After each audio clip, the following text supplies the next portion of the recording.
himself to Jehovah God. But after a little while, what happens? Well, one day at a meeting, somebody just touches a raw nerve, and before you know it, those old world traits are back again. Could he maybe have returned to overconfidence, not really keeping an eye on where he's going? Maybe things have been happening where the kind of programs he's been watching on the TV. Could be that he's just been working too hard and not getting enough sleep and things like that, and he just gets tetchy, and then all of a sudden, that's it. The old personality is back again. But there's that warning, isn't it?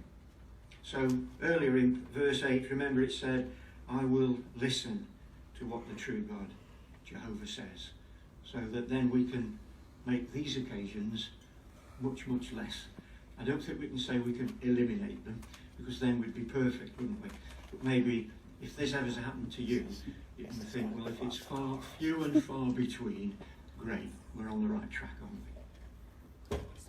Now, just something for us to think about when we think of situations like this. There was an article in a Watchtower, Keep Building One Another Up, and it mentioned the problem of avoiding rotten speech.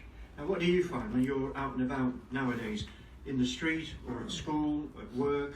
You find the kind of language people use is of a very low quality, don't they? You know, once I remember, I was in an office cleaning windows, and I knocked on the door of the managing director's office, you know, and you think, well, I'm the window cleaner, and he's the managing director of this big company. And I said, okay for me, and we start chatting. You know, before you knew it, every other word out of his mouth was an expletive. And I'm thinking, I'm the window cleaner. I'm supposed to be the common Yobbish type guy, you know. But who's the one who's doing all the swearing around here?